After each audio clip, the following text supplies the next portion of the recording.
अभी तक आपने सुना, देर रात को हम तिराहे पर उतरते हैं और हमें लेने के लिए गांव से छगन काका आता है और हम अपनी दादी के साथ गांव की तरफ चल देते हैं। लेकिन जब हमारी गाड़ी बरगद के पेड़ के नीचे से गुजर रही होती है तो मुझे काफ़ी डर लगता है अब उससे आगे।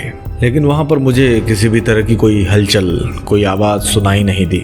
लेकिन फिर भी मेरा मन पता नहीं क्यों डर रहा था और मैं अपनी दादी के सीने से लिपटी थी। और 4-5 मिनट बाद हमारी खाचर उस बरगद के वृक्ष को पार किया। तब जाकर मेरे मन में थोड़ी सी शांति हुई और मैंने मन ही मन सोचा कि चलो अब कुछ नहीं होगा। और जैसे ही हमारी खाचर हमारे बाड़े में एंटर हुई, पुराने समय में ठाकुरों की हवेली के चारों तरफ पड़ने वाली बाउंड्री वाल को बाड़ा कहा जाता था और वह इतना आलीशान होता मानो छोटा मोटा महल ही हो। हम लोग जैसे ही बाड़े के अंदर पहुंचे, मैंने आजू बाजू के माहौल में थोड़ी सी हलचल महसूस की और कुछ महिलाओं की आवाज़ सुनी कि वो लोग आ गए हैं। महिलाएं और पुरुष कह रहे थे कि शायद बुआ जी आ गई है। और हम लोगों की खाचर जैसे ही हमारे बाड़े के सामने खड़ी हुई, सभी महिलाओं और पुरुष ने हमारी खाचर को घेर लिया और तभी बब्बू ठाकुर की गूंजती हुई आवाज़ सुनाई दी, जी इतनी लेट कैसे हो गई। और उन्होंने आकर मेरी दादी के चरण स्पर्श किया तो मेरी दादी ने बताया कि भैया गांव से ही बस थोड़ी सी लेट आई थी, इसी कारण हम लोगों को पहुंचने में काफ़ी लेट हो गया। और आपको तो मालूम है यहाँ के आने का रास्ता कैसा है, और गर्मी होने के कारण, शादी विवाह का सीज़न होने के कारण बस भी रुकते रुकते धीरे धीरे आ रही थी। तभी बब्बू ठाकुर की दार आवाज़ सुनाई दी, जी तुम काफ़ी थक गई होगी, जाओ आराम करो। तभी मेरी दादी ने सवाल किया कि बहू कैसी है। तभी नारायण सिंह की माँ ने जवाब दिया, अभी तक तो दर्द का कोई नामो निशान नहीं है, लेकिन हमने पहले ही दाइन को बुला लिया है, वह कल से आकर यहीं पर रुकी हुई है और अगर कुछ समस्या होती है तो सब लोगों को तो मालूम चल ही जाएगा और हम आपको खबर कर देंगे। मैं जब अपनी दादी के साथ घर के अंदर जाने लगी तब मैंने अपने बब्बू दादाजी को गौर से देखा। चेहरे पर बड़ी बड़ी दाढ़ी, आंखें हमेशा सुर्ख लाल चढ़ी हुई, कोई भी इन आँखों में आंखें डालने की हिम्मत न करे। शरीर गठीला, ऊंचाई लगभग 6 से 6.5 फीट और चेहरे पर एक ठाकुरों वाला रुआब। और मेरे बब्बू दादाजी ने मुझे देखा और कहा, अरे बिट्टू भी आई है। और बिट्टू तो काफ़ी बड़ी हो गई है। और सब लोगों को मालूम था कि मैं पिछले बार काफ़ी आम चुरा चुरा कर खाती थी, तो मेरे बब्बू दादाजी ने मुझसे मजाक करते हुए कहा, मैंने आम इस बार छुपा कर रखे हैं तुम्हारे डर से। और जैसे ही बब्बू दादाजी ने यह बात की, मैं शर्म से लाल हो गई और ज़मीन में देखने लगी। यह देखना था कि सभी लोग हंस पड़े और वातावरण थोड़ा सा हल्का हो गया और मैं अपनी दादी के साथ खाना खाकर सोने के लिए चल दी, क्योंकि मुझे यह भी देखना था कि नया मेहमान कौन है और कैसा दिखता है। मुझे बिस्तर पर पड़ते ही नींद आ गई। मैं पता नहीं कब तक सोती रही और मैंने महसूस किया कि मैं आम के पेड़ के नीचे खड़ी हूँ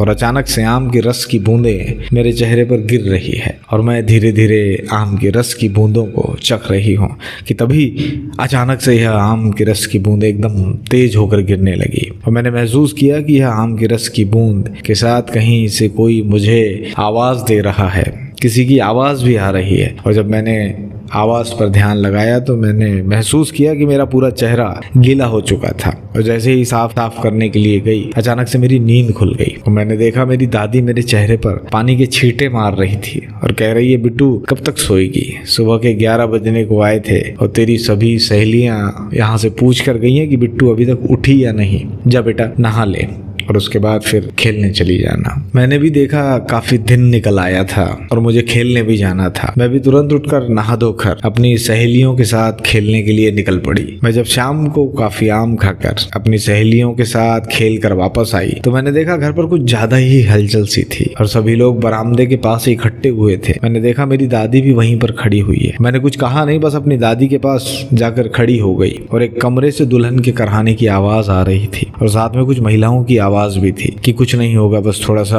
सब्र करो। मैंने महसूस किया कि उस कमरे के अंदर 2-3 महिलाएं थी और उस समय मैं छोटी बच्ची तो थी, लेकिन मैंने अंदाजा लगाया कि शायद उनमें से एक महिला जिसे मैंने सुबह देखा था वह दाहिन थी, वह भी उस कमरे में मौजूद है। तभी धीरे धीरे समय के साथ होने वाली वहां की गतिविधियों में तेजी आने लगी और साथ साथ उस कमरे से आने वाली करहाने की आवाजें अब चीखों में तब्दील होने लगी। उस कमरे से बहुत जोर जोर की चीखों की आवाज आ रही थी और साथ ही महिलाओं की आवाज आवाज भी आ रही थी जो उसे हौसला दे रही थी कि बहू हौसला रखो, सब कुछ ठीक हो जाएगा। हम सभी लोग, पूरी महिलाएं उस कमरे के आसपास इकट्ठी हो गई थी और पुरुष सामने दालान में चले गए थे। और मैंने देखा कि मेरे बब्बू दादू दालान में बेचैनी से टहल रहे हैं और उन्हें देखने से लग रहा था कि वो काफी परेशान हैं और इसी तरह रात के 10 बजने को आए थे। और मेरी दादी ने मुझसे कहा कि जाओ बेटू खाना खा लो, लेकिन मैंने अपनी दादी को मना कर दिया और कहा कि मैं आपके साथ ही खाना खाऊंगी। और मेरे मन में एक कौतूहल भी था कि अंदर वह दुल्हन की चिल्लाने की आवाज क्यों आ रही है, चीखने की आवाज क्यों आ रही है, और मैं अंदर ही अंदर डर रही थी कि अब क्या होने वाला है।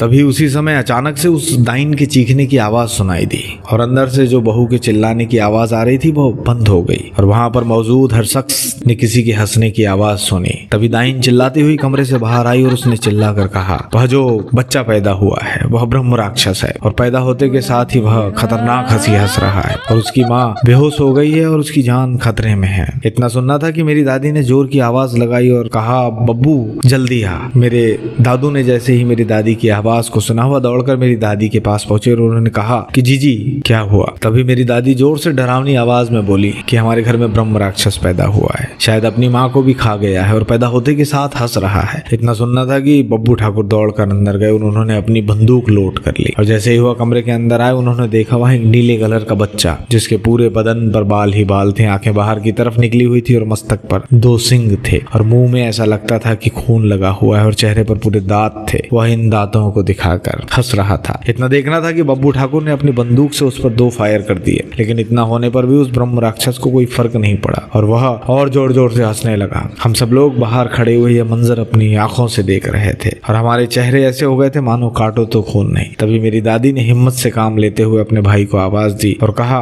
बब्बू गोबर का लीपा हुआ कोई टोकना या कोई बर्तन हो तो ले आओ जिससे इसको अंदर हवा न मिल सके। इतना सुनना था कि दालान में खड़े हुए पुरुष दौड़कर अंदर गए और अनाज रखने वाला एक मिट्टी से लीपा हुआ एक टोकना ले आए और उस टोकने को जब उस ब्रह्म राक्षस के ऊपर ढक दिया गया और चारों तरफ जल्दी से गाय के गोबर से उसे पैक कर दिया और ऊपर से बड़े बड़े पत्थर लाकर उस टोकने पर रख दिए। थोड़ी देर तक तो उसमें से कुछ आवाज आती रही, लेकिन धीरे धीरे वह आवाज शांत हो गई और उस दिन बाड़े का पूरा परिवार उस कमरे के पास बैठा रहा और बब्बू ठाकुर अपनी बंदूक संभाले वहां पर पहरा देते रहे कि अगर कुछ भी होता है तो वह संभाल लेंगे। सुबह होते ही इस बात की जानकारी पूरे गांव में लग गई कि बब्बू ठाकुर के यहाँ ब्रह्म राक्षस पैदा हुआ है और जिसको भी खबर पता चलती वह बाड़े के पास इकट्ठा होता गया। यह बात पता चलते चलते सुबह के 7 बजे का वक्त हो चला था और वह पूरा गांव हमारे बाड़े के पास इकट्ठा हो गया था। तभी उनमें से कुछ बुजुर्गों ने हमारे दादा बब्बू ठाकुर से कहा कि चलो इस टोकने को उठाकर देखते हैं, इस ब्रह्म राक्षस को देखते हैं कि क्या हुआ है। मेरे दादू बब्बू ठाकुर ने कहा, ठीक है